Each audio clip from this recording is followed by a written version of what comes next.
¿Alguna vez has oído hablar del pueblo que habitaba la ciudad de Jerusalén antes de los israelitas? Muchas personas no saben que antes de que David conquistara Jerusalén, transformándola en la capital del reino unificado de Israel, la ciudad estaba controlada por los olvidados jebuseos. Los jebuseos fueron uno de los pueblos más antiguos asociados con la historia de Jerusalén.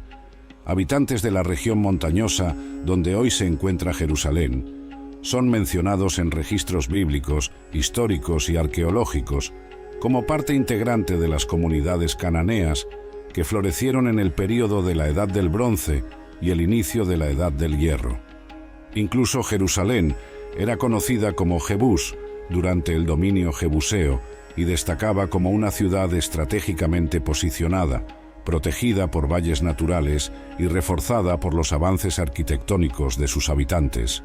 El nombre de la ciudad y la referencia a sus gobernantes en textos antiguos, como las cartas de Amarna, atestiguan su prominencia en los contextos político y económico de la época.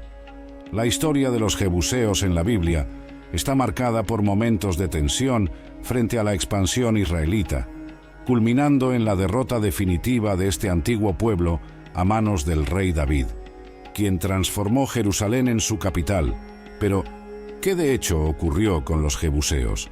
¿Quiénes realmente eran los habitantes primitivos de la ciudad que se convirtió en el centro religioso más importante de la historia de la humanidad?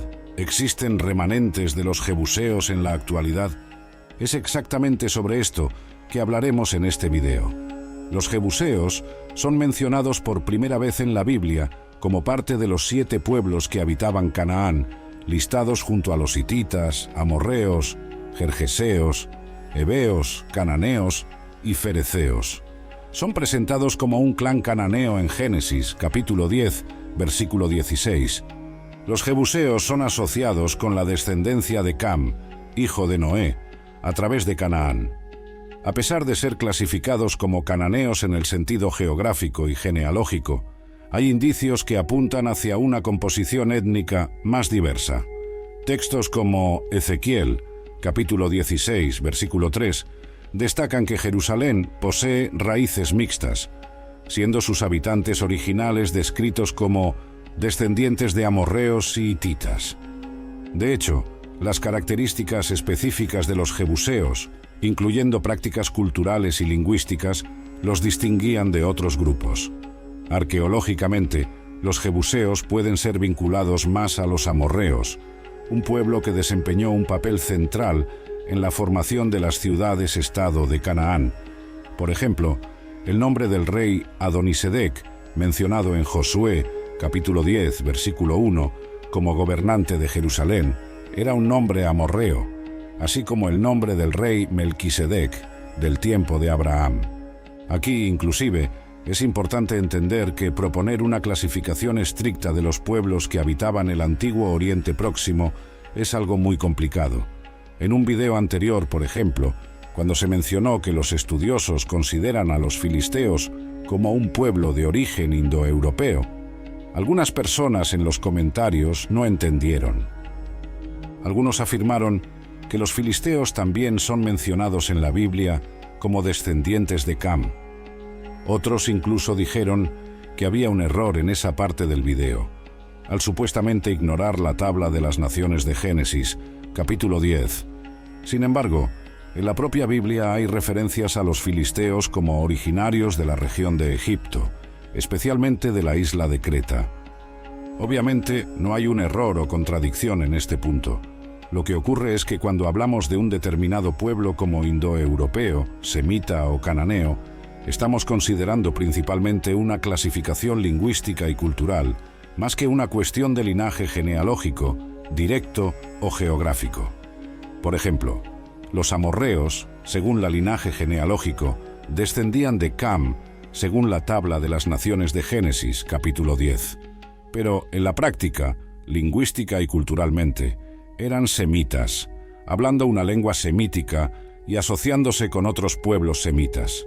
Los jebuseos también eran descendientes de Cam y habitaban en Canaán, pero lingüística y culturalmente estaban más próximos a los semitas que a otros grupos cananeos. Inclusive, esta mezcla está de acuerdo con la declaración del propio Dios a través del profeta Ezequiel, al decir que los habitantes primitivos de Jerusalén eran amorreos e hititas. El nombre Jebús parece derivar de un término que significa pisar o aplastar, una posible referencia al terreno irregular o a la fuerza militar de los jebuseos. La Biblia frecuentemente se refiere a los jebuseos como habitantes de la tierra montañosa, lo que también apunta a su conexión con la fortaleza de Jerusalén. Como ya explicamos, los jebuseos mantenían lazos políticos y culturales con otros pueblos cananeos, como los hititas y amorreos. Excavaciones arqueológicas indican que Jerusalén, bajo el dominio jebuseo, compartía influencias arquitectónicas y prácticas religiosas comunes entre las ciudades-estado de la región. Jerusalén, bajo el dominio jebuseo, aparece en la historia como una ciudad estratégica y bien protegida. Ubicada en un contrafuerte montañoso, rodeada por los valles de Cedrón e Hinón, su posición natural proporcionaba defensa contra ataques, mientras que la fuente de Gijón, su principal fuente de agua, sostenía la vida urbana. Registros bíblicos y arqueológicos colocan la ocupación jebusea de Jerusalén en la transición entre la Edad del Bronce Medio y la Edad del Bronce Final. La primera mención significativa de Jerusalén está en las cartas de Amarna, en el siglo XIV a.C., donde el gobernante de la ciudad-estado relata al faraón de Egipto las amenazas de los Abiru, grupos nómadas de la región que algunos asocian con los antiguos hebreos. Los jebuseos aparecen en la narrativa bíblica como uno de los pueblos cananeos que debían ser expulsados de la tierra prometida a Israel durante las campañas de conquista lideradas por Josué. Los jebuseos se unieron a otras ciudades-estado cananeas en intentos de resistencia. Adonisedec, entonces rey de Jerusalén, lideró una coalición de 5 reyes amorreos contra los israelitas, pero fue derrotado en una batalla decisiva en Bet-Horón. Tras la muerte de Josué, la Biblia registra que la tribu de Judá logró capturar temporalmente Jerusalén, incendiando parte de la ciudad. Sin embargo, los jebuseos rápidamente retomaron el control y reconstruyeron su fortaleza. Durante el período de los jueces, Jerusalén continuó como una ciudad jebusea, siendo frecuentemente descrita como una ciudad extranjera y separada de las tribus israelitas. Los jebuseos también son mencionados en los registros sobre los conflictos tribales de Israel. Por ejemplo, la mención al Valle de los Jebuseos, en los límites del territorio de Judá, en Josué, capítulo 15, versículo 8, destaca la proximidad y la tensión constante entre los jebuseos y los israelitas. Aún así, la ciudad mantuvo su independencia por siglos, reforzada por sus defensas naturales y por la cohesión cultural de sus habitantes. Aunque los jebuseos no son ampliamente citados por prácticas religiosas específicas, su religión estaba inserta en el contexto politeísta cananeo, con divinidades locales que reflejaban la interacción con otras ciudades-estado. La estructura de liderazgo de los jebuseos estaba organizada en torno a reyes locales que ejercían autoridad política y militar sobre Jerusalén. El propio Adonisedec, ya mencionado aquí, es presentado como rey de Jerusalén en el libro de Josué, ejemplificando esta estructura. La sociedad jebusea era probablemente jerárquica, con una élite política y religiosa que gobernaba la ciudad y sus defensas. La capacidad de organizar grandes proyectos arquitectónicos, como el túnel de Gijón, y de mantener una ciudad fuertemente defendida, probablemente reflejaba una comunidad altamente estructurada y con recursos significativos. Los jebuseos estaban integrados en el sistema de ciudades-estado de Canaán, interactuando diplomática y militarmente con otros grupos. La relación entre los jebuseos y los israelitas estuvo marcada por conflictos iniciales, resistencia prolongada y, finalmente, asimilación cultural. La resistencia feroz de los jebuseos terminó con la ascensión de David al trono y su determinación de establecer Jerusalén como la capital de Israel. Tras consolidarse como rey de Israel, David reconoció la importancia estratégica de Jerusalén. Situada en la frontera entre las tribus de Judá y Benjamín, la ciudad era ideal para convertirse en la capital política y religiosa del reino unificado de Israel. Entonces, alrededor del año 1300 a.C., David lanzó un ataque estratégico contra Jerusalén, reconociendo su importancia política y militar. La conquista de la ciudad de los jebuseos bajo el mando del rey David es un evento emblemático en la historia bíblica, debido a la importancia que Jerusalén adquirió en los relatos posteriores. Los jebuseos creían que Jerusalén era impenetrable. Se enorgullecían de sus defensas naturales, reforzadas por fortificaciones estratégicamente construidas, que difícilmente podían ser superadas. Creían que ni siquiera un ejército experimentado podría invadir su fortaleza. Por esta razón, los jebuseos se burlaron de David, declarando que los ciegos y cojos serían suficientes para defenderla, según el registro del segundo libro de Samuel, capítulo 5. Consciente de las dificultades de un ataque directo contra las murallas fortificadas, David planeó una estrategia sorpresa. El texto bíblico menciona el uso de un canal o túnel que permitió a los soldados de David invadir la ciudad a través del sistema de abastecimiento de agua. Este túnel es ampliamente identificado por los estudiosos como una estructura arqueológica conectada a la fuente de Gijón, la principal fuente de agua de Jerusalén, situada fuera de las murallas. Los jebuseos habían construido un sistema subterráneo para garantizar el suministro de agua durante los cercos. David y sus hombres utilizaron esta pasarela para penetrar las defensas de los jebuseos de manera inesperada. Sin embargo, algunos estudiosos sugieren que la conquista de Jerusalén por los israelitas bajo el mando de David pudo haberse llevado a cabo mediante un ataque directo a las murallas, en lugar de exclusivamente por el túnel de agua asociado con la fuente de Gijón.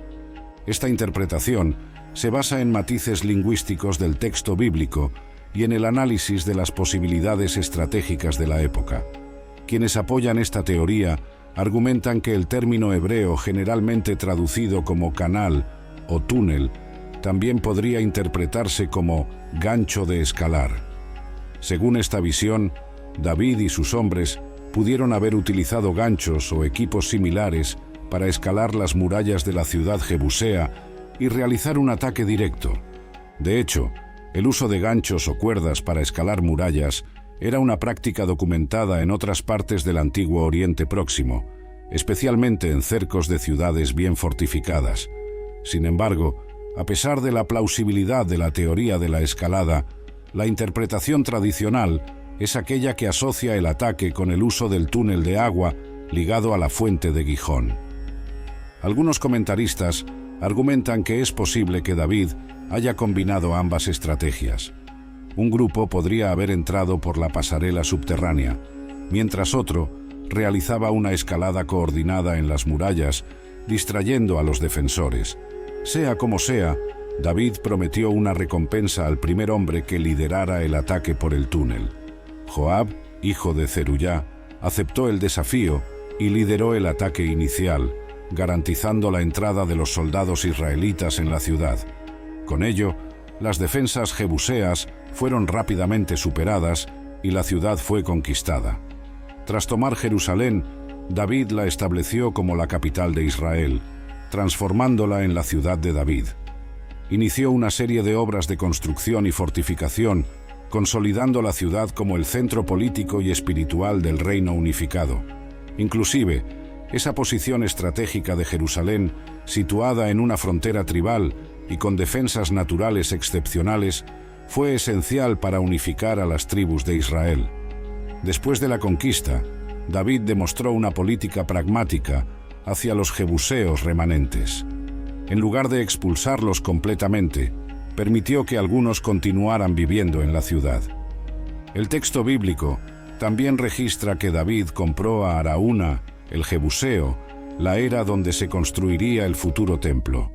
Sin embargo, a pesar de la clemencia de David hacia los jebuseos, más tarde, bajo el reinado de Salomón, Los jebuseos fueron incluidos en la fuerza de trabajo forzado reclutada para proyectos de construcción, incluyendo el Templo de Jerusalén, conforme se menciona en el primer libro de Reyes, capítulo 9. De cualquier forma, lo que ocurrió fue un proceso de asimilación gradual que llevó a la absorción de los jebuseos en la población israelita. Como no hay registros de resistencia significativa después de la conquista de David, probablemente muchos jebuseos aceptaron o se adaptaron pacíficamente al nuevo régimen. Los jebuseos son raramente mencionados después del reinado de David. Referencias tardías a los jebuseos aparecen en pasajes que los incluyen en listas de pueblos cananeos subyugados o en contextos simbólicos. Un ejemplo de esto es el texto del libro de Zacarías, capítulo 9, versículo 7, donde el destino de los remanentes jebuseos incorporados en Judá fue utilizado como un ejemplo del juicio y de la salvación divina. También en el período postexilio, los jebuseos son mencionados en listas genealógicas en los libros de Esdras y Nehemías. Sin embargo, estas referencias sugieren más un registro histórico que una presencia activa. Este fenómeno de asimilación no fue exclusivo de los jebuseos. Otros pueblos cananeos, como los hititas, heveos y hasta los filisteos, siguieron trayectorias similares, desapareciendo como entidades reconocibles durante el período del Reino Unido y las monarquías divididas. Por lo tanto, la curiosidad de algunas personas sobre la existencia de posibles sobrevivientes del pueblo jebuseo no encuentra una respuesta favorable. Este pueblo fue mezclado tan profundamente con los habitantes de Judá que no quedó ningún linaje exclusivo. Sin embargo, aunque los jebuseos fueron completamente asimilados y no dejaron registros literarios propios, la arqueología ofrece indicios de su existencia y legado. Estructuras como el mencionado túnel de Gijón y las plataformas de piedra en la ladera oriental que expandían el espacio habitable de la ciudad indican la habilidad técnica y la organización social de los jebuseos. No obstante, después de la conquista israelita, la mayoría de estas construcciones fueron adaptadas o reconstruidas, incorporándose al desarrollo continuo de la ciudad de Jerusalén. De cualquier forma, a pesar de haber desaparecido como un grupo étnico distinto, es fácil entender que los jebuseos desempeñaron un papel importante en la construcción de la infraestructura inicial de la ciudad y en la configuración de su posición estratégica. También es curioso notar que, incluso después de tanto tiempo, la ciudad que un día fue habitada por los distantes jebuseos y transformada por los israelitas en una de las ciudades más emblemáticas de la antigüedad, todavía hoy es objeto de disputas intensas. Ahora, escribe en los comentarios si ya conocías la historia de los jebuseos en la Biblia.